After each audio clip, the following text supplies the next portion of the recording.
The blood-stained telegram trembled in Katherine Morrison's hands as she read the words that would forever change her life. Her husband of just 10 months was dead, killed in a mining accident that had claimed 12 lives in Silver City, New Mexico territory. It was May of 1878, and at 22 years old, Katherine found herself alone, 3 months pregnant, and facing an uncertain future in a town that had already begun to whisper about her.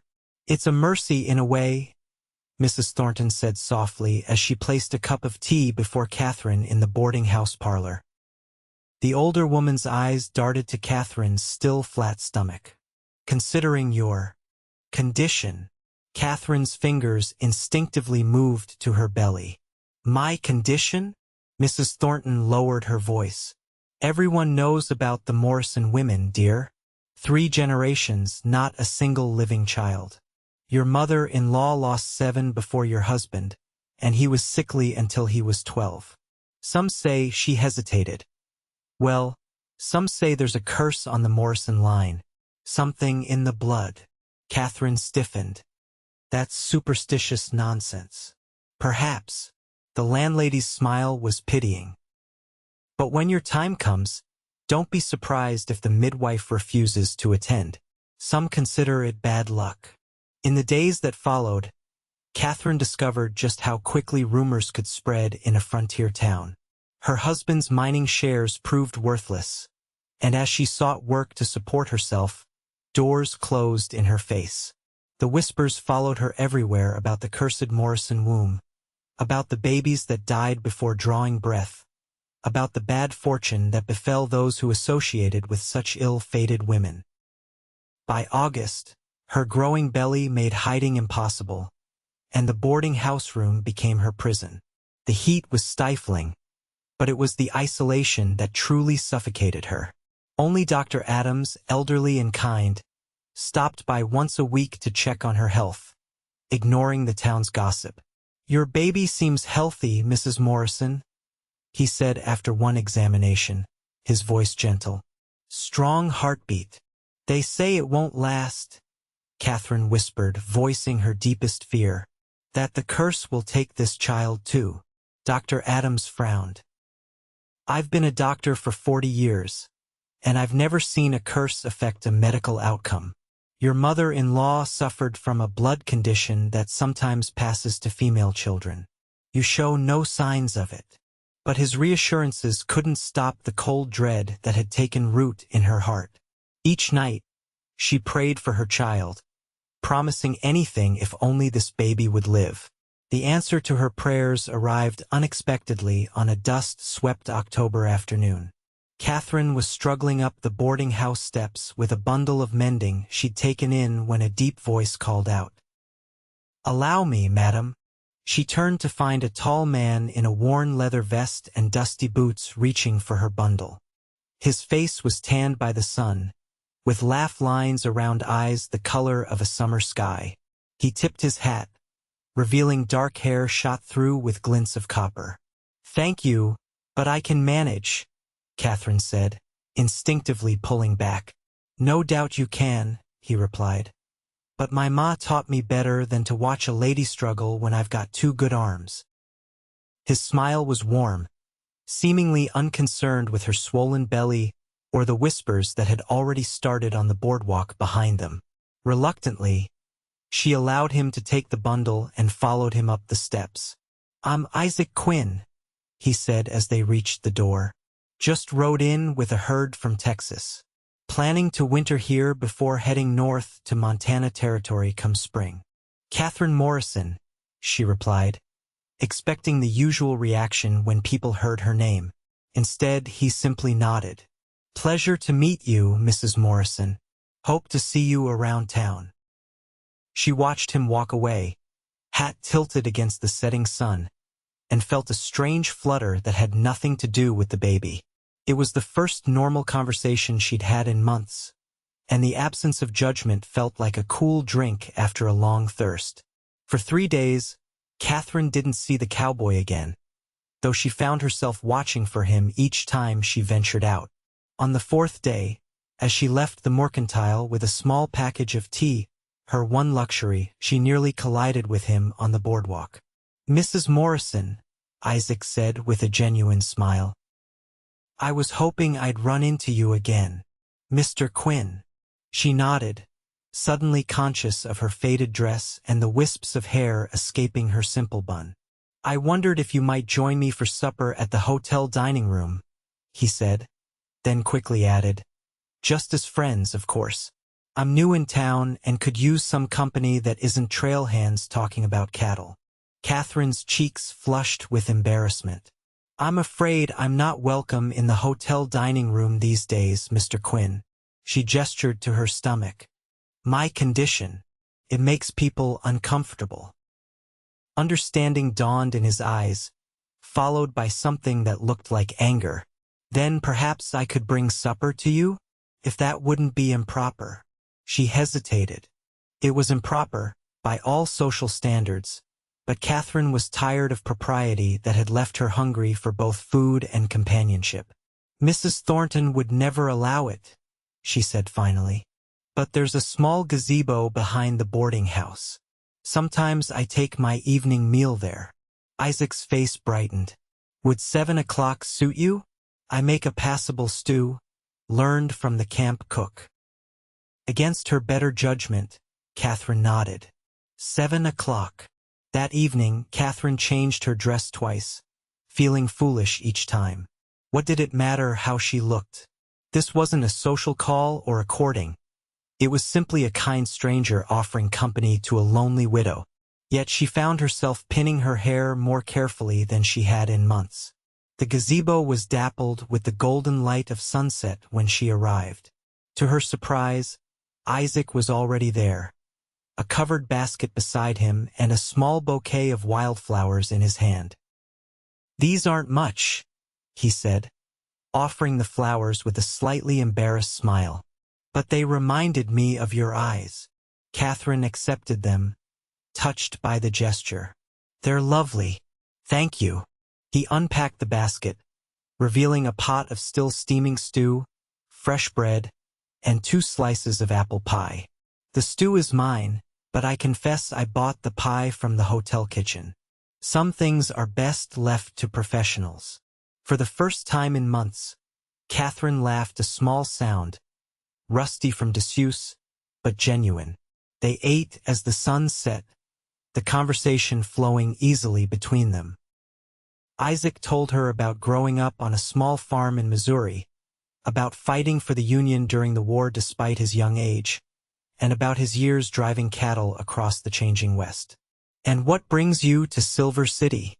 Katherine asked, curious about this man who seemed untroubled by her reputation. Isaac's expression grew thoughtful. "I've been moving for 10 years now. Thought maybe it's time to stop, put down some roots. Silver City's growing. Might be a good place to start something permanent." "What sort of something?" "I've saved enough to buy a small ranch. Nothing fancy, but enough to breed good horses." He shrugged. "It's just a notion." "It sounds like a fine notion," Katherine said softly, envying his ability to plan for the future when hers seemed so uncertain. As if reading her thoughts, Isaac's gaze dropped to her belly. "May I ask about your husband?" Katherine stiffened slightly but found herself wanting to speak of Thomas, to make him real again through words. "He died in the Caledonia mine collapse this past spring. We'd been married less than a year." "I'm sorry for your loss," Isaac said, his voice sincere. "Thank you." She hesitated, then added, "People here, they have certain superstitions about me, about my baby." Isaac's eyebrows rose. "What kind of superstitions?" "They say the Morrison women are cursed, that our wombs can't sustain life." The words came out in a rush. Thomas's mother lost 7 babies. Only he survived, and he was never strong. "People believe I'll lose this child too, that it's inevitable." She waited for the discomfort, the awkward withdrawal she'd seen so many times. Instead, Isaac's expression hardened. "That's the most ridiculous thing I've ever heard," he said flatly. People can be cruel when they don't understand something. Calling it a curse is easier than admitting some things just happen and can't be explained. You don't think I'm cursed? Katherine asked, hating the vulnerability in her voice. Isaac looked at her directly, his blue eyes serious. I think you're a woman who's faced more than her share of sorrow. But no, Mrs. Morrison, I don't believe in curses. I believe in strength, and from what I can see, you have plenty of that. Tears welled in Katherine's eyes, and she blinked them back. I'm afraid, she admitted. Not of some curse, but that I'll be alone if she couldn't finish the sentence. You won't be alone, Isaac said firmly. I may be just a passing stranger, but I give you my word on that. As the evening chill set in, Isaac walked Katherine to the boarding house door. May I call on you tomorrow? He asked, his hat in his hands. She knew she should refuse. Proper widows didn't entertain gentlemen callers, especially not in her condition. But the thought of returning to her solitary existence after this brief respite was unbearable. Yes, she said simply. I would like that. The next day, Isaac arrived with a small book of poetry and read to her as they sat in the parlor under Mrs. Thornton's disapproving eye. The day after, he brought her fresh peaches from a wagon that had come up from the southern valleys. Each day, he found some small reason to see her, to bring a moment of brightness into her increasingly difficult life.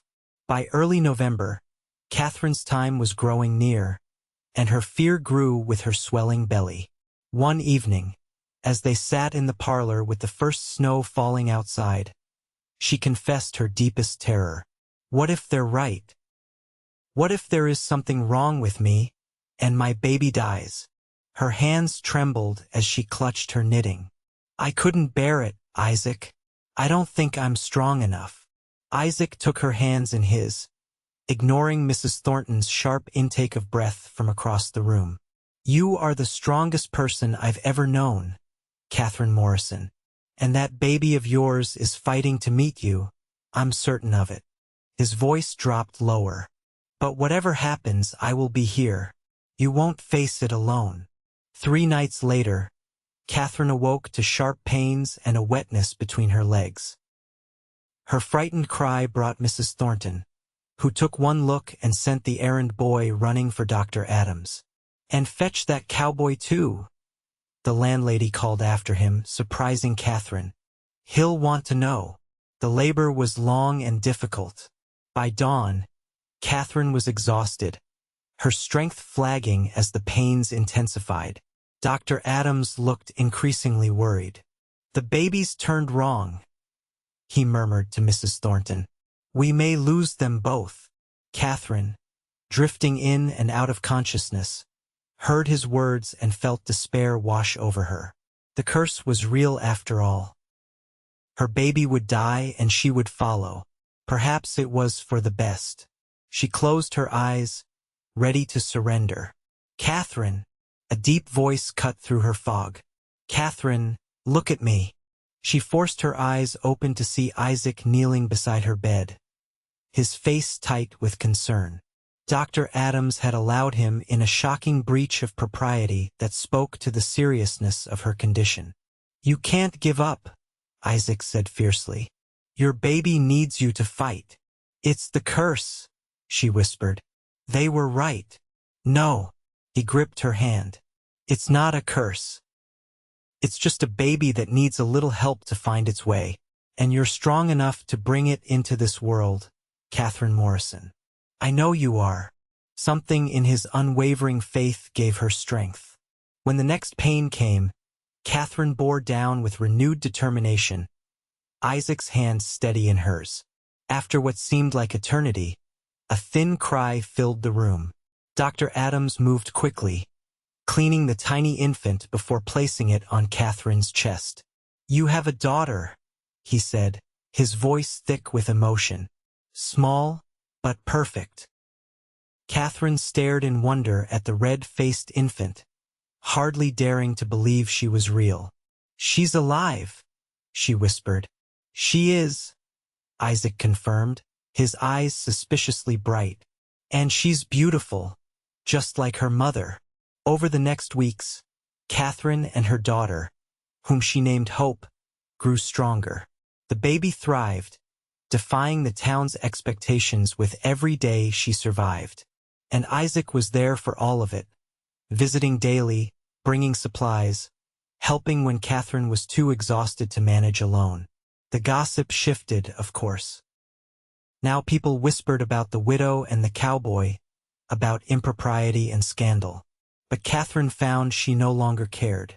Isaac's friendship had become her anchor in the storm, and she treasured it above all social conventions. As December settled over Silver City with a blanket of snow, Isaac came to her with news. "I've purchased land," he said, his expression both excited and nervous. 40 acres with a small cabin, just outside of town. Good water, good grazing. It needs work, but it's a start. "Your ranch," Katherine said, smiling. "Your roots." "Yes." He hesitated. "Katherine, I know this is sudden, and perhaps unwelcome, but I must speak my heart. These past months, getting to know you, watching your courage, I've come to care for you deeply." Katherine felt her breath catch. "Isaac, please let me finish." He took her hands. "I know you're still grieving Thomas, and I would never ask you to set that aside. But I love you, Katherine. I love your strength, your kindness, your determination. And I love that little girl as if she were my own." Tears filled Katherine's eyes. "The town will say you've been trapped by a widow with a cursed womb." "Then I'll thank God for the curse that gave me you," Isaac said firmly. "I don't want anyone else, Katherine. I want you and Hope, whatever the future brings. Will you marry me? Will you make a family with me on that little piece of land?" Katherine looked at the man before her, this unexpected blessing who had walked into her life when she needed him most. She thought of Thomas, who would have wanted her to find happiness again. And she thought of her daughter, who deserved a father's love. "Yes," she whispered. "Yes, I will marry you, Isaac Quinn."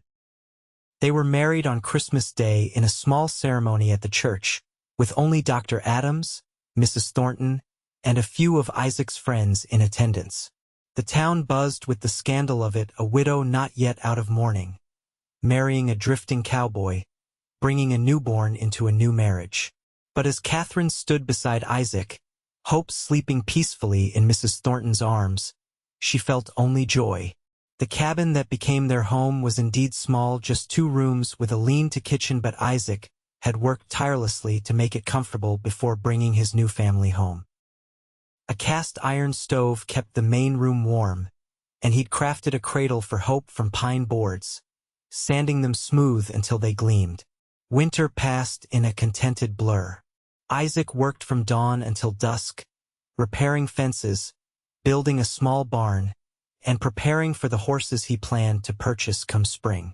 Katherine created a home from their humble beginnings, planting a kitchen garden as soon as the ground thawed and keeping chickens that provided fresh eggs each morning. Hope grew stronger each day, her blue eyes so like her stepfather's, tracking the world around her with curiosity. By her 6-month birthday, she was sitting up on her own, reaching for Isaac with delighted giggles whenever he entered the room. "She doesn't know the difference," Katherine said one evening as she watched Isaac rock the baby to sleep. "To her, you're simply Papa. And to me, she's simply my daughter," Isaac replied, pressing a kiss to the sleeping infant's forehead. "Blood doesn't make a family, Katherine.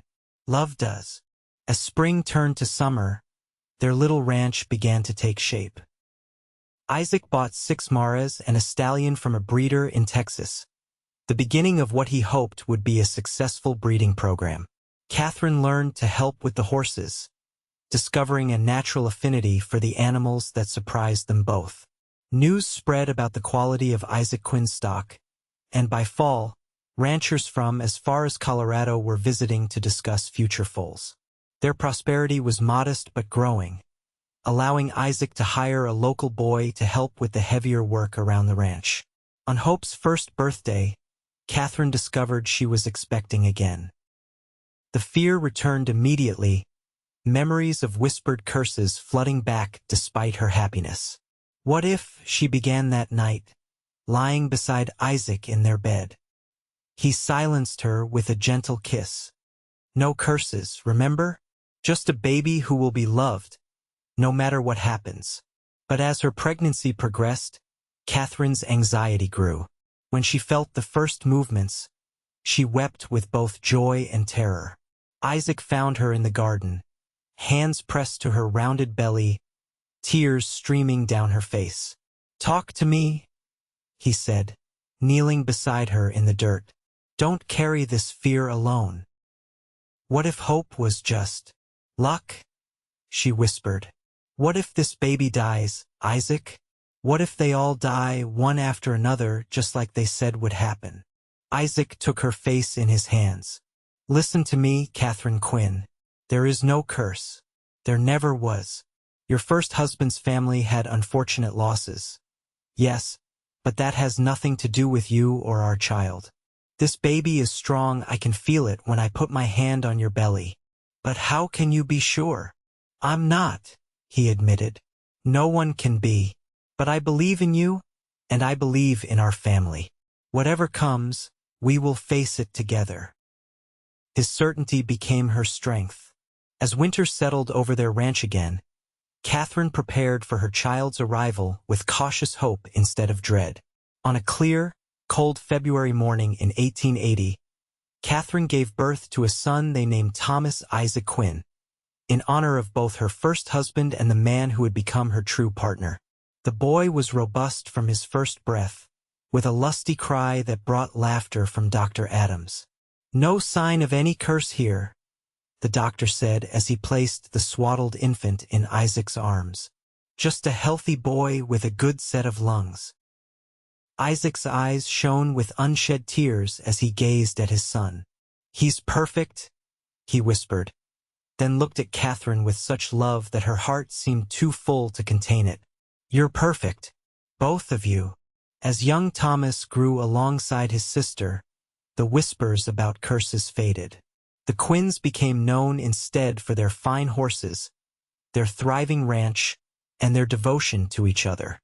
Hope, with her serious blue eyes and thoughtful nature, was her father's shadow, learning the ways of horses and cattle with natural aptitude. Thomas, boisterous and charming, could often be found helping his mother in the kitchen or garden, chattering endlessly as he worked beside her. When Katherine discovered she was expecting their third child in the summer of 1882, there was no fear, only joyful anticipation.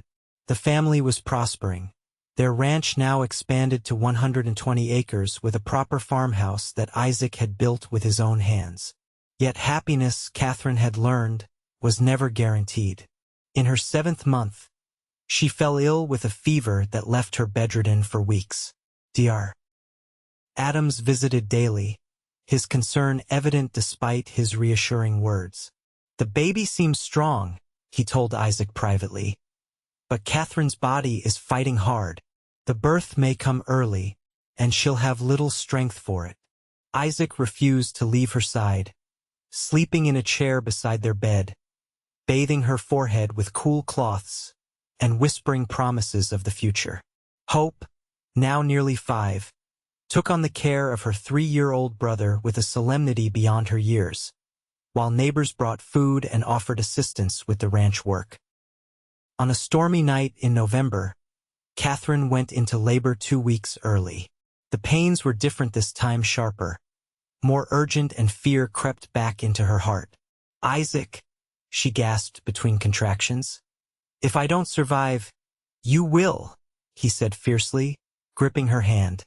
"You will survive, Katherine. Our children need their mother, and I need my wife. We've faced worse than this together."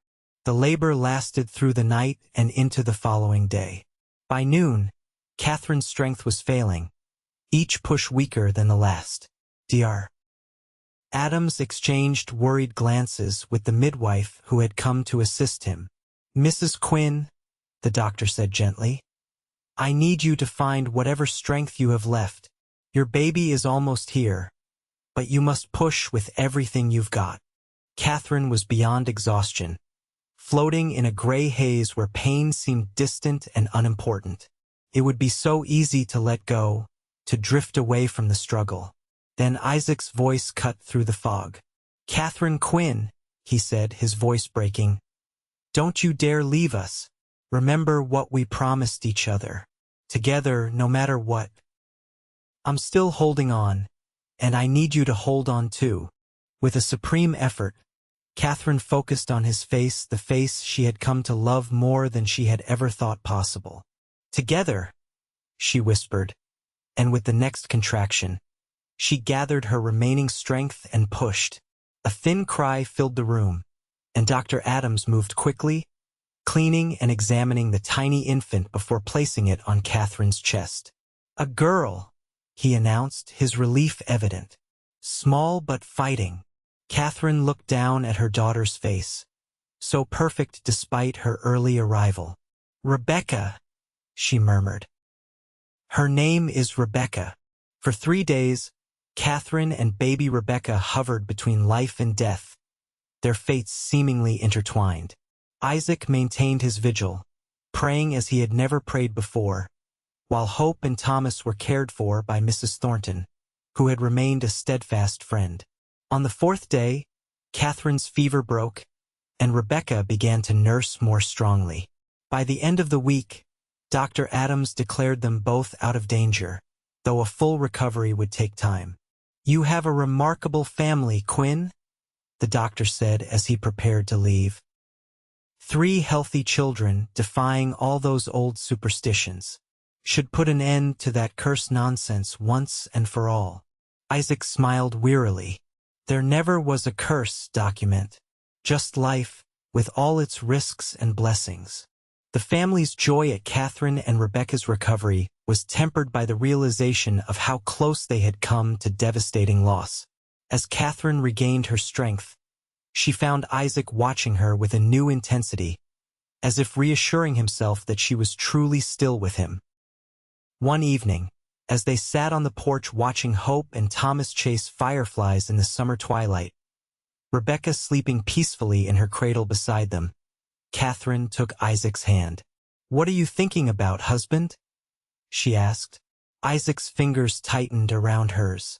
"How different my life would be if I hadn't stopped to help a stubborn woman with her bundle that day in Silver City." Katherine smiled. "You mean how different my life would be?" "Both our lives," he corrected. "I was just drifting, Katherine. No real purpose beyond the next herd, the next town. You gave me a reason to build something lasting, and you gave me the courage to believe in a future when I thought mine was over." She leaned her head against his shoulder. "Do you ever regret it? Taking on a widow with her unborn child and all those whispers about curses?" Isaac laughed softly. "I meant what I said back then, and I mean it even more now. I thank God every day for the curse that gave me you. Look what it's brought us." He gestured to their children, their home, the prosperous ranch spread out before them. "This isn't just a life, Katherine. It's the life I always wanted but didn't know how to find." As the years passed, the Quinn family continued to thrive. Hope grew into a capable young woman with her mother's determination and her father's affinity for horses. By the time she was 16, she was helping Isaac train the yearlings, showing a patience and intuition that impressed even the most experienced ranchers. Thomas, gregarious and quick-witted, excelled in school and developed a keen interest in the law, spending hours reading borrowed books from the town's new lawyer. Rebecca, the smallest of the 3, possessed a gentle spirit and an artistic talent that manifested in delicate sketches of the ranch and its animals. In the spring of 1892, as Silver City grew from a mining town into a proper city with a railroad connection and a 3-story hotel, Katherine found herself unexpectedly expecting again at the age of 36. "Are you sure, my love?" Isaac asked when she told him the news, concern etching lines around his eyes. "After Rebecca's birth, Dr. Adams says I'm healthy as a horse, she assured him. And this will be our last, I think. A bookend to our family story. The pregnancy proceeded without complications, and on a crisp October morning, Katherine gave birth to another son, whom they named James. The birth was remarkably easy compared to her previous experiences, as if her body had finally made peace with the process. For healthy children, Isaac marveled as he held his newborn son. And the most beautiful wife a man could ask for. How did I get so fortunate? Katherine smiled, tired but radiant. Just lucky, I suppose, or perhaps blessed is the better word. As James grew from infant to toddler to boy, the older Quinn children began to forge their own paths. Hope, at 20, surprised no one when she announced her intention to expand the family horse business, bringing new bloodlines from Kentucky to improve their stock. I want to build on what you started, Papa, she told Isaac, her blue eyes so like his shining with determination.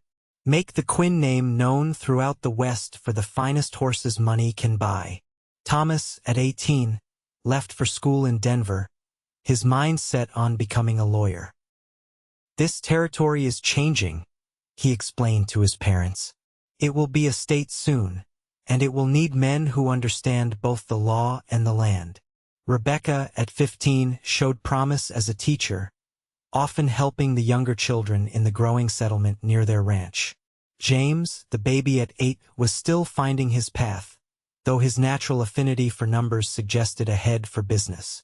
In the summer of 1898, as Katherine and Isaac celebrated their 20th wedding anniversary, they hosted a gathering that brought their children and many friends to the ranch. The small cabin had long since been replaced by a sprawling farmhouse, and the original 40 acres had expanded to over 500, with a reputation for quality horses that extended far beyond New Mexico territory. As twilight fell, lanterns were lit around the yard, and a local fiddler struck up a tune. Isaac took Katherine's hand and led her into the center of the gathering. "May I have this dance, Mrs. Quinn?" he asked with the same warm smile that had first captured her heart. As they moved together beneath the stars, Katherine marveled at the journey that had brought them here. "Did you ever imagine this?" she whispered. "That day when you helped me with my bundle in Silver City?" Isaac's arms tightened around her. "Not in my wildest dreams. But I knew from the moment I saw you that you were someone special, someone worth staying for." "Even with my cursed womb?" she teased, the old superstition now a private joke between them. "Especially with your cursed womb," he replied, spinning her gently. "Look what it gave us, 4 beautiful children. A legacy that will continue long after we're gone." Katherine followed his gaze to where their children stood watching them dance Hope with her fiancé, a young rancher from Colorado. Thomas home from law school with stories of the changing world beyond their territory. Rebecca helping James set out desserts on the long table. "We proved them all wrong," she said softly. "No, my love," Isaac corrected. "You proved them all wrong. I just had the good sense to recognize a blessing when I saw one." As the music slowed, Isaac drew her close and pressed his lips to hers in a kiss that still held all the tenderness and passion of their youth. Around them, their guests clapped and cheered, celebrating not just an anniversary but a love story that had defied expectations and created its own happy ending. Later that night, as they lay in the quiet darkness of their bedroom, Katherine rested her head on Isaac's chest, listening to the steady beat of his heart. "Do you have any regrets?" she asked suddenly. "About the path your life took?" Isaac was silent for a moment, his fingers tracing patterns on her shoulder. "Just one," he said finally. Katherine propped herself up to look at him, surprised. "What is it?" His eyes crinkled with the smile she had loved for 20 years. "That I didn't find you sooner." She laughed softly, settling back against him.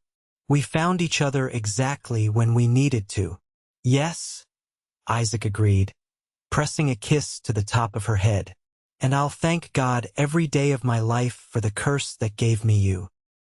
Outside their window, the stars shone down on the Quinn ranch, where children slept safely beneath their parents' roof, where horses grazed peacefully in moonlit pastures, and where a love that began with an act of simple kindness had grown into a legacy that would endure for generations to come, proving once and for all that the only true magic in life was not curses, but the power of love to transform even the darkest superstitions into the brightest blessings.